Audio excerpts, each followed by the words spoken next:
নমস্কার, আমি ডক্টর বোধসত্ত্ব খান চলে এসেছি সহজ শেয়ার বাজারের আরেকটি নতুন এপিসোড নিয়ে। প্রিয় বন্ধুরা, আশা করি সবাই ভালো আছেন এবং সুস্থ আছেন। আজকের বাজারে কি খেলাটাই না আমরা দেখলাম। এমন একটা অবস্থা দাঁড়ালো যে আমি থাম্বনেল টাইটেল কয়েক মিনিটের মধ্যে চেঞ্জ করতে বাধ্য হলাম। লিখেছিলাম যে আইটি, মেটাল এবং অটো তারা সার্বিকভাবে বাজারকে টেনে নামালো। আমেরিকার বাজার গোটা বিশ্ব বাজারকে টেনে নামালো, ভারতীয় শেয়ার বাজারও পার পেল না। নাটাকে শেষ পর্যন্ত মুছতে বাধ্য হলাম, কারণ শেষ আধ ঘন্টায় যে সাংঘাতিক শর্ট কাভারিংটি হলো তার ফলে নিফটি আজকের পজিটিভে বন্ধ হলো এবং তার সঙ্গে সেন্সেক্স।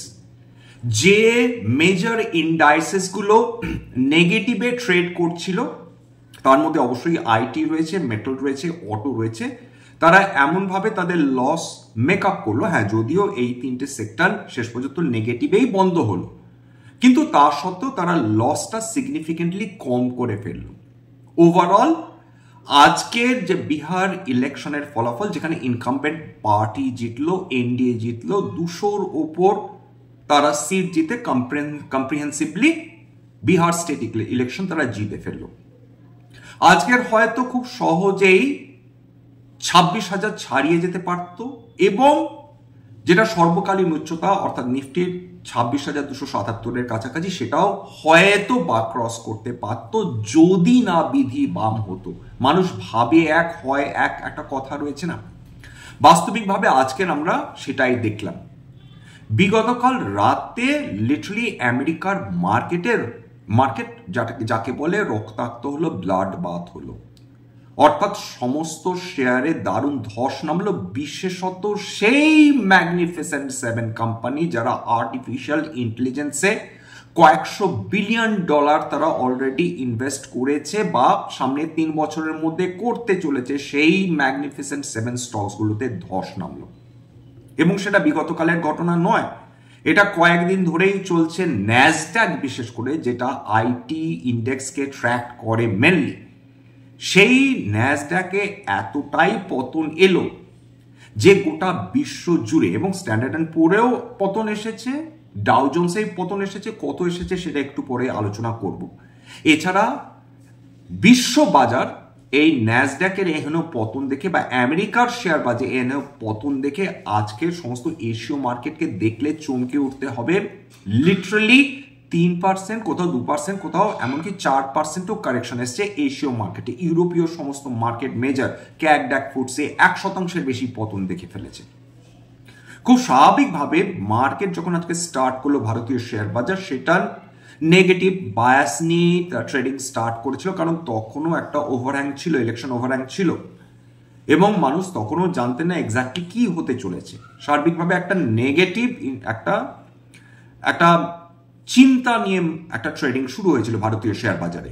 যত দিন গড়িয়েছে, যত এনডিএর জিত সুনিশ্চিত হয়েছে, তা সত্ত্বেও কিন্তু ভারতীয় শেয়ার বাজার কোনোভাবে রিয়াক্ট করেনি, ওই নেগেটিভ ট্রেন্ড নিয়ে চলছিল। কিন্তু তারপর হঠাৎ করে সবকিছু পরিবর্তন হয়ে গেল। এত দ্রুত পরিবর্তন এলো যে নিফটি সহজেই একদম নিচ থেকে প্রায় 200 পয়েন্ট রিকভার করলো, সেন্সেক্স প্রায় নিচ থেকে 600 পয়েন্ট রিকভার করলো এবং হঠাৎ করে মনে হলো তাহলে এই যে দ্রুত উত্থানটা হলো, কি এমন হলো? তাহলে কি ভারত আমেরিকা ট্রেড এগ্রিমেন্ট হয়ে গেল? এরকম একটা চিন্তা মানুষের মধ্যে সাময়িক এলেও হয়তো এসে থাকতে পারে। যেটা হলো একটা শর্ট কাভারিং যে এলো, সেটা তো সবাই বুঝতে পারছে। হ্যাঁ, নিশ্চিন্তভাবে যে বিহারে এবং সেন্ট্রালে একই গভর্নমেন্ট থাকার ফলে একটা মুখ রক্ষা হলো বলা চলে, বা তাদের ইগো আরো বুস্ট হলো সেটা বলা চলে, এবং সেটা ভারতীয় শেয়ার বাজারের শেষ বেলায় আমরা তার প্রভাব দেখতে পেলাম। কিন্তু চিন্তা কি কমলো? ভারতীয় শেয়ার বাজার একা কি দুর্গ রক্ষা করতে পারবে? কারণ গোটা বিশ্ব জুড়ে যা চলছে সেটা আমাদের চিন্তা বাড়াবার যথেষ্ট কারণ রয়েছে। কি কারণ? প্রথম কথা, আমেরিকার যারা বন্ধু, সবচেয়ে কাছের বন্ধু, খেয়াল করে দেখুন, সেই ন্যাটোর দেশগুলো, ইউরোপের সেই 27টি দেশ যারা আমেরিকার অতি ঘনিষ্ঠ বলে পরিচিত এবং রাশিয়াকে যারা অত্যন্ত শত্রু বলে মনে করে, তারা আমেরিকার এই ভেনেজুয়েলার ওপর আক্রমণের প্রস্তুতি ভালো চোখে দেখেনি, সেটা ট্রাম্পকে বলতে গিয়েছিলেন তাদের জনপ্রতিনিধিরা। তার ফল হয়েছে উল্টো ডোনাল্ড ট্রাম্প তাদের বকে দিয়েছেন, তাদের তিরস্কার করেছেন এবং বলেছেন তোমরা নিজেদের ব্যাপারে নিজেদের নাক রেখে দাও, আমাদের ব্যাপারে নাক গলিও না। অর্থাৎ ইউরোপীয় দেশগুলোকে ট্রাম্প গ্রাহ্যের মধ্যেই আনছেন না, তিনি যেটা মনে করছেন ঠিক সেটাই। আপনারা নিশ্চয় জানেন যে ভেনেজুয়েলাকে লিটারালি আমেরিকা একা শেষ করে দিচ্ছে এবং শেষ করে দিয়েছে বহু বছর ধরে। যে বিশ্বের প্রায় 1/4 তেল ভেনেজুয়েলাতে পাওয়া যায়, সেই ভেনেজুয়েলা কোনো তেলই বিক্রি করতে পারে না আমেরিকার বিভিন্ন ধরনের স্যাংশনের ফলে। এখন ভেনেজুয়েলা যিনি প্রেসিডেন্ট, তাকে যে করেই হোক সরাতে হবে, এটা কায়েমন বাক্যে ডোনাল্ড ট্রাম্প চাইছেন এবং তিনি তার সমস্ত অ্যাডভান্স যুদ্ধ জাহাজগুলো ভেনেজুয়েলার কাছাকাছি পাঠিয়ে দিয়েছেন। কি হবে আমরা জানি না, কিন্তু এটা যথেষ্ট চিন্তার কারণ বাড়িয়েছে। এমন একটা অবস্থা দাঁড়িয়েছে যে বিশ্ববাজারে আজকের খেয়াল করে দেখবেন সোনার দাম বা রূপোর দাম বেশ খানিকটা কমেছে, কিন্তু যেটা বেড়েছে সেটা হচ্ছে ক্রুড অয়েলের দাম। বিগত কাল থেকেই বাড়তে শুরু করেছিল, প্রায় 2% বেশি ক্রুড অয়েলের দাম কিন্তু বৃদ্ধি হয়েছে। এক, আমেরিকার ইনভেন্টরি কমে গেছে। 2 নম্বর, ওপেক যে দেশগুলো তারা তেলের দাম কমাবার কথা তারা ভাবছে, অর্থাৎ তেলের যদি তারা সাপ্লাই কমিয়ে দেয় সেক্ষেত্রে তেলের ডিমান্ডের সঙ্গে তাদের সাপ্লাই কমে যাওয়াটা সম্পৃক্ত হবে এবং তেলের দাম বাড়বে। এই ভাবনা থেকে এই সিদ্ধান্তে তারা উপনীত হতে পারে বলে তারা জানিয়েছে। এর ফলে যেটা দাঁড়িয়েছে যে আবার ভারতীয় অর্থনীতির উপর নতুন করে একটি আঘাতের আশঙ্কা তৈরি হচ্ছে কিনা সেটা কিন্তু সেই প্রশ্নটা কিন্তু থেকে যাচ্ছে। তার কারণ একদিকে রাশিয়ান তেল আমরা কিনতে পারছি না, অন্যদিকে আন্তর্জাতিক বাজারে তেলের দাম বৃদ্ধি হচ্ছে। এটা ভারতীয় অর্থনীতির জন্য ডেফিনেটলি কখনোই ভালো না, কারণ আমাদের 80% তেল আমাদের বিদেশ থেকে এখনো অবধি আমদানি করতে হয়।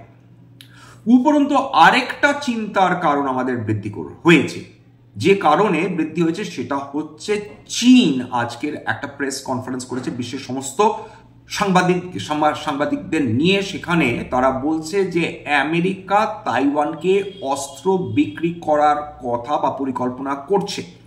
এটা তারা মোটেই একটা সাধারণ ঘটনা হিসাবে দেখবে না এবং সেটার জন্য তারা রিটালিয়েট করতে প্রস্তুত। রিটালিয়েট মানে ডেফিনেটলি তারা আমেরিকার বিরুদ্ধে লড়াই করবে, এতটা মূর্খ নয় অস্ত্রশস্ত্র নিয়ে, কিন্তু তারা আমেরিকার এই পরিকল্পনাকে নানাভাবে বাগড়া দেওয়ার চেষ্টা করবে। কারণ আপনারা সবাই জানেন যে তাইওয়ান, যেটা আগে ফরমোসা বলে পরিচিত ছিল, সেইটাকে চায়না কুক্ষিগত করার পরিকল্পনা বহুদিন ধরেই করে আসছে।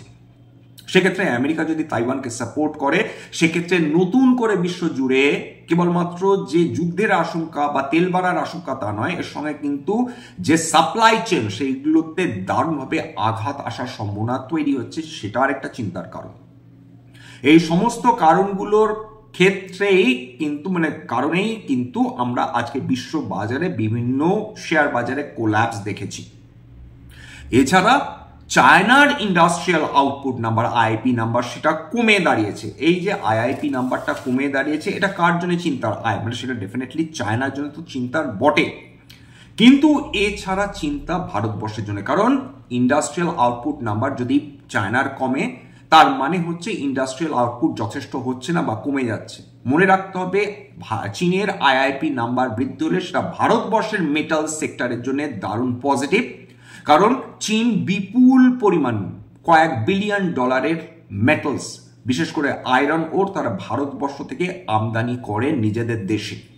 সুতরাং যদি আইআইপি নাম্বার কমে চীনে, তার মানে সেখানে ইন্ডাস্ট্রিয়াল প্রোডাকশন যদি কমে, তার সেটা একটাই মানে দাঁড়ায় যে তারা ভারতবর্ষ থেকে মেটালের আমদানি কমিয়ে দিতে পারে ভবিষ্যতে। সেটা আমাদের জন্য ডেফিনেটলি খুব একটা উপকারী সাব্যস্ত হবে না, এটা তো ঘটনা। এই উইক গ্লোবাল সেন্টিমেন্ট, 2 নম্বর হচ্ছে এই ক্রুড অয়েলের দাম বৃদ্ধি, ওয়াল স্ট্রিটের দুর্বলতা, সমস্ত কিছুর কারণে বিশ্ব বাজার যেভাবে ততস্থ হয়ে রয়েছে সেটা ভারতীয় শেয়ার বাজারে স্পিল ওভার হতে পারে না, এই গ্যারান্টি কে দিতে পারে?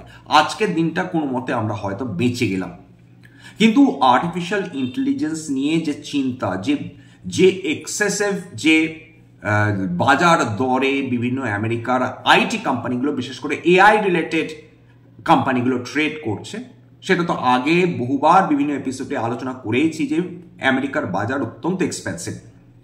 এইবার এই যে আমেরিকান মার্কেটে যে পতন হচ্ছে সেটা ভারতবর্ষের জন্য উপকারী না ভারতবর্ষের জন্য উপকারী না? দেখুন, ভারতীয় শেয়ার বাজারের ক্ষেত্রে যদি বলেন সেটা মারাত্মক উপকারী নয়, কিন্তু ভারতের যদি সার্বিকভাবে যদি লং টার্ম পিকচার দেখেন সেক্ষেত্রে এফআইআইসদের আবার ফিরে আসার সম্ভাবনা তৈরি হচ্ছে। এতদিন যে এফআইআইসরা ভারতবর্ষ থেকে টাকা তুলে আমেরিকার মার্কেটে বিনিয়োগ করছিল, এই আমেরিকাতে যদি এরকম লাগাতার পতন চলতে থাকে সেক্ষেত্রে তাদের কাছে একটাই অপশন থাকবে যে আমেরিকা থেকে টাকা তুলে শেয়ার বিক্রি করে সেটা বিভিন্ন ইমার্জিং মার্কেটে সেটাকে বিনিয়োগ করা। সেটা চায়না হতে পারে, জাপান হতে পারে, দক্ষিণ কোরিয়া হতে পারে, ভারতবর্ষ তো অবশ্যই হতে পারে।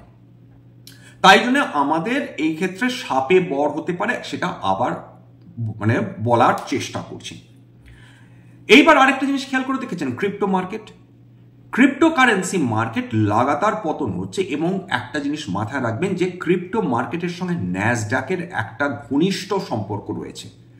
যখনই ন্যাসডাকে পতন হয় ইউজুয়ালি দেখা গেছে যে ক্রিপ্টোকারেন্সি মার্কেটেও কিন্তু তার সঙ্গে পতন হতে থাকে, কারণ তার সঙ্গে একটা পজিটিভ কোরিলেশন রয়েছে, 0.809 কোরিলেশন রয়েছে। অর্থাৎ ন্যাসড্যাক যদি পতন হয় সেক্ষেত্রে 80.9% পসিবিলিটি রয়েছে ক্রিপ্টো মার্কেটের ক্ষেত্রে যে তারাও তার সঙ্গে পতন দেখবে। আবার ন্যাসড্যাকে যদি উত্থান হয় সেখানে 80% পসিবিলিটি রয়েছে যে ক্রিপ্টো মার্কেটও তার সঙ্গে উত্থান দেখবে। এটা কিন্তু বিগত 12 বছরের ডেটা যেটা সেটাই দেখে কিন্তু আমি বলছি। এবং এবার চলে আসি আজকের একটা লিস্টিং নিয়ে, সেটা হচ্ছে পাইন ল্যাবস লিমিটেড, একটা ফিনান্সিয়াল কোম্পানি। এটাও কিন্তু ফিনান্সিয়াল টেকনোলজি কোম্পানি, এটা কিন্তু লস মেকিং কোম্পানি, মাথায় রাখতে হবে। বহু কোয়ার্টার ধরে লস, একটা কোয়ার্টার ঠিক আইপিওর আগে যদি কোনো কোম্পানি হঠাৎ করে লাভ দেখায়, সেটা বারবার বলছি, এরকম একাধিক কোম্পানি রয়েছে যারা আইপিও নিয়ে এসছে বাজারে, যাদের বিগত বহু কোয়ার্টারে লস হয়েছে, হঠাৎ ঠিক আইপিওর আগে তারা একটা কোয়ার্টারে লাভ দেখিয়ে ফেলে। পাইন ল্যাবস সেক্ষেত্রে ব্যতিক্রম নয়, কিন্তু আজকের এই লিস্টিং ভালো হয়েছে, প্রায় মোটামুটি 14% কাছে এরা উত্থান নিয়ে এরা ট্রেড করছিল এই লিস্টিং এর দিন। মারাত্মক ভালো নয়, কিন্তু 14% পড়ে পাওয়া 14 আনা কেই বা ছেড়ে দেয়, এইটুকুনি বলা। যে কালকে দেখুন ন্যাসড্যাক 2.34% পতন দেখেছিল, স্ট্যান্ডার্ড অ্যান্ড পুর 1.66% পতন দেখেছিল, ডাউ জোন্সও কিন্তু প্রায় 1.7% পতন দেখেছিল। আজকের ক্যাকড্যাক ফুটসি 1% কাছাকাছি পতন। নিক্কেই 225 আজকের 1.8% পতন, হ্যাংসেন 1.8% পতন, তাইওয়ান 1.85% পতন, কসপি কোরিয়া 3.97% পতন, সেট কম্পোজিট 1.41% পতন। সুতরাং কোনো দেশ বা কোনো দেশের শেয়ার বাজার কিন্তু ছাড় পায়নি, চিন্তা কিন্তু থাকছে। সোনার দাম প্রায় 950 টাকার কাছাকাছি সেটা পতন। রূপোর দাম প্রতি 10 গ্রাম 24 ক্যারেট 5ই ডিসেম্বর এক্সপায়ারি, সেটা আমি এমসিএক্স এর ডেটা বলছি, 1,25,789 টাকায় লাস্ট ট্রেড করছিল। এবার চলে আসে আজকে একটা কোম্পানি, গোল্ড লোন কোম্পানি, দুর্দান্ত রেজাল্ট করেছে, মুথুট ফিন্যান্স আউটস্ট্যান্ডিং রেজাল্ট করেছে বলা যেতে পারে। সেপ্টেম্বর 2024-এ 1,321 কোটি টাকা এরা লাভ করেছিল, 1,321 কোটি টাকা, লিটারালি প্রায় 1100 কোটি টাকার লাভ অতিরিক্ত করেছে। 2,412 কোটি টাকা সেপ্টেম্বর 2025-এ তারা লাভ করেছে। সেলস দুর্দান্ত বৃদ্ধি হয়েছে, 4,929 কোটি টাকা তাদের সেলস ছিল সেপ্টেম্বর 2024-এ। সেপ্টেম্বর 2025-এ সেটা 7,283 কোটি টাকা তারা প্রফিট দেখিয়েছে, মাফ করবেন রেভিনিউ বৃদ্ধি দেখিয়েছে। এই মুথুট ফিন্যান্সের এই দুর্দান্ত এই প্রফিট বৃদ্ধির ফলে আজকে খুব স্বাভাবিকভাবে শেয়ার দর প্রায় 10% কাছাকাছি বৃদ্ধি পেয়েছে। কিন্তু এটা একটা লার্জ ক্যাপ কোম্পানি, প্রায় 2 লক্ষ কোটি টাকার কোম্পানি। দুর্দান্ত রিটার্ন অন ক্যাপিটাল এমপ্লয়েড 13.2, দুর্দান্ত return on equity 19.6, return on assets outstanding 4.67, এবং প্রাইস টু বুক ভ্যালু ভীষণ reasonable 4.62, dividend ইল্ডও reasonable 0.72।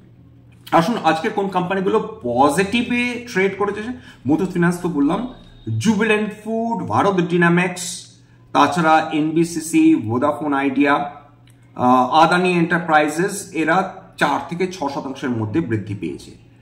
Amber Enterprises, PG Electroplast, Manapuram Finance, BSC Limited, Marico, Canara Bank, Adani Enterprises, ম্যাসগার্ডক এরা প্রায় 2 থেকে 4% মধ্যে বৃদ্ধি পেয়েছে। সেক্টরাল ইন্ডাইসেস গুলোর মধ্যে দেখুন নিফটি আইটি আজকের নেগেটিভে ছিল, কারণ যত আমেরিকার আইটি ইন্ডেক্স তারা নেগেটিভে ট্রেড করবে বা তার প্রতি মানুষের ভরসা কম হবে, তত কিন্তু ভারতের আইটি কোম্পানিগুলো সাফার করবে, কারণ তাদের বিপুল পরিমাণ ট্রেড কিন্তু আমেরিকাতে হয়ে থাকে, তারা ব্যবসাটা সবচেয়ে বেশি আমেরিকাতেই করে।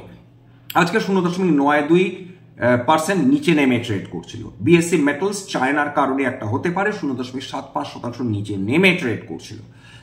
অটো নিফটি অটো 0.35% নিচে নেমে ট্রেড করছিল। পজিটিভে fast moving consumer good BSC fast moving consumer good 0.6% উত্থান নিয়ে ট্রেড করছিল।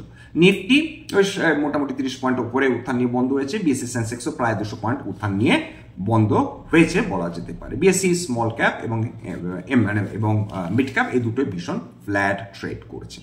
যাই হোক, আজকে এখানেই শেষ করছি। আশা করি এই এপিসোড আপনাদের ভালো লাগলো। টেনশন করবেন না, কারণ মাইকেল বারির যে প্রেডিকশন, যে কারণে তিনি শর্ট করে বসে আছেন বিভিন্ন এআই কোম্পানিগুলো, বিশেষত পালান্তির এবং এনভিডিয়া, শেষ পর্যন্ত কি তার ভবিষ্যৎবাণী সত্যি হবে আমরা কেউ জানি না। এরকম না যে মাইকেল বারি কেবলমাত্র একবার প্রেডিক্ট করছেন, বিভিন্ন জায়গায় বিভিন্ন ধরনের সেক্টরে বা বিভিন্ন কোম্পানিতে তিনি মাঝে মাঝে শর্ট পজিশন হয়, কোনোটা লাগে কোনোটা লাগে না। 2008-এ ডেফিনেটলি রিয়েল এস্টেট সেক্টরে তা লেগে গিয়েছিল।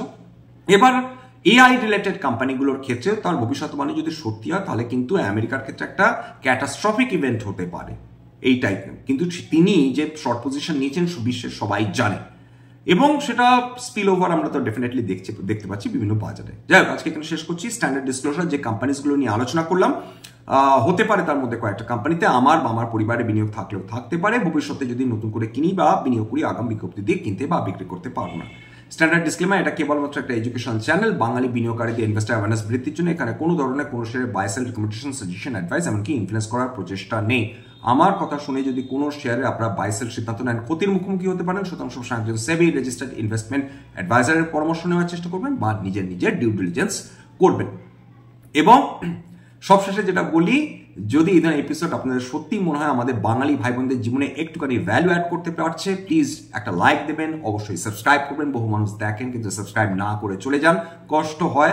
ফ্রিতে এই ভিডিও আপনাদের কাছে পৌঁছে যাচ্ছে, যদি সাবস্ক্রাইব করেন তাহলে এই চ্যানেলটা আরো বেশি বাড়তে সাহায্য করবে এবং বহু বাঙালির কাছে সেটা পৌঁছে যাবে। আজকের জন্য নমস্কার।